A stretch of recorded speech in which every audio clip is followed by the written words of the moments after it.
English education hub में आप सभी का बहुत बहुत स्वागत है। तो चलिए, आज हम 16वीं सदी के एक बहुत ही मशहूर अंग्रेजी कवि एडमंड स्पेंसर के एक बेहद खूबसूरत सोनेट को समझने वाले हैं। आपने कभी सोचा है कि सच्चा प्यार कैसे जीता जाता है, क्या उसे हासिल किया जाता है? ये कविता हमें इसका एक बहुत ही, कह सकते हैं, अनोखा जवाब देती है। अच्छा, तो ये एडमंड स्पेंसर आखिर थे कौन? आप बस इतना समझिए कि ये वो कवि हैं जिन्हें अपने समय का शेक्सपियर तक माना जाता था। वो अपने महाकाव्य द फेरी क्वीन के लिए जाने जाते हैं और उनकी कविताएं अक्सर प्यार और सम्मान की बहुत गहरी बातें करती हैं, ठीक वैसे ही जैसे हमें सोनेट में देखने वाले हैं। ये उस दौर की कविता है जब कर्टली लव का चलन था, मतलब जहां प्रेमी प्रेमिका को एक देवी की तरह पूछता था। अब देखिए, ये कविता एक कहानी की तरह शुरू होती है, एक शिकारी और उसके शिकार की। लेकिन एक मिनट रुकिए, क्या ये सच में सिर्फ जंगल की कोई कहानी है? जी नहीं, बिल्कुल नहीं। स्पेंसर यहाँ हमारे साथ एक छोटा सा खेल खेल रहे हैं, क्योंकि इस सरल सी दिखने वाली कहानी के पीछे प्यार का एक बहुत ही गहरा और आपको हैरान कर देने वाला रहस्य छिपा हुआ है। इस कविता के असली मतलब को खोलने के लिए हमें सबसे पहले इसके सेंट्रल कंपैरिजन यानी इसके मेटाफर को समझना होगा। आप कह सकते हैं कि यही इस कविता की असली चाबी है। तो इस कहानी में जो हंट्समैन है यानी जो शिकारी है, वो असल में कोई और नहीं बल्कि खुद कवि है, जो एक प्रेमी, एक लवर की भूमिका में है। और जिस डियर यानी हिरन का वो पीछा कर रहा है, वो उस महिला का प्रतीक है, उस लेडी का सिंबल है जिससे वो प्यार करता है, उसकी बिलावेड। चलिए, अब जब हमें किरदार पता चल गए हैं तो कविता की पंक्तियों में उतरते हैं। पहले हिस्से में कवि हमें एक ऐसे चेज की, एक ऐसे पीछा करने की कहानी सुनाता है जो उसे पूरी तरह से थका देता है और जिसमें वो हार जाता है। कविता की शुरुआत होती है इन शब्दों से, जरा ध्यान से सुनिएगा। Like as a huntsman after weary chase, seeing the game from him escaped away, sits down to rest him in some shady place. आप जरा उस शिकारी की हालत को महसूस कीजिए। वो घंटों से पीछा कर रहा है, उसकी सांसें फूल चुकी हैं, और ठीक जब उसे लगता है कि वो जीत जाएगा, शिकार उसकी आंखों के सामने से भाग जाता है। वो सिर्फ थका नहीं है, वो निराश है और पूरी तरह हार मानकर एक पेड़ के नीचे बैठ जाता है। यहाँ कुछ शब्दों पर ध्यान देना बहुत जरूरी है। वेरी, ये सिर्फ शारीरिक थकान नहीं है, ये वो गहरी थकावट है जो उम्मीद टूटने से आती है। एस्केप्ड यानी अब नियंत्रण पूरी तरह से हाथ से निकल चुका है।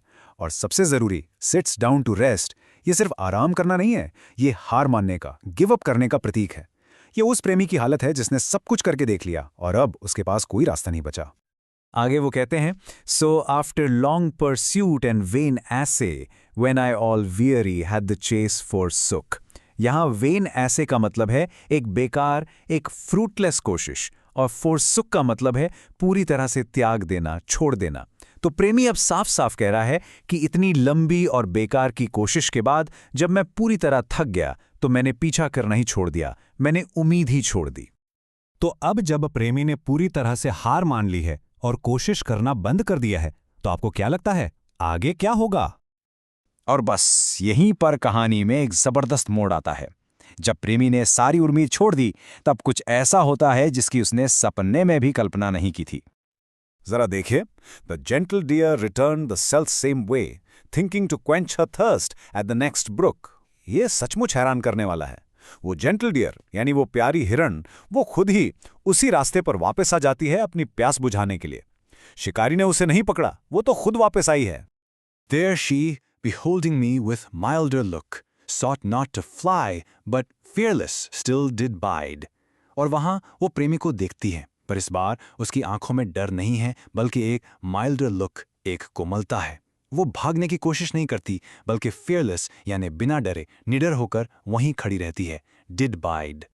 अब हम कविता के अंत में पहुंचते हैं, जहां स्पेंसर हमें इस पूरी कहानी का सबसे गहरा और सबसे खूबसूरत सच बताने वाले हैं। इन लाइनों को समझने से पहले एक लिटरेरी टर्म पैराडॉक्स को समझना जरूरी है। पैराडॉक्स मतलब एक ऐसी बात जो सुनने में थोड़ी उल्टी या कॉन्ट्रडिक्टरी लगती है। मतलब ये कैसे हो सकता है, पर उसके अंदर एक बहुत गहरा सच छिपा होता है। आखिरी दो लाइनें हैं, strange thing me seemed to see a beast so wild, so goodly one, with her own will beguiled. कवि कहता है, मुझे ये बहुत अजीब लगा, एक इतना जंगली जानवर, a beast so wild, इतनी आसानी से जीत लिया गया, so goodly one. पर सवाल यह है कि कैसे? जबरदस्ती से नहीं, बल्कि with her own will, यानी उसकी अपनी खुद की मर्जी से। Won by her own will. जरा सोचिए इस लाइन के बारे में। उसे जीता गया, पर उसकी अपनी मर्जी से।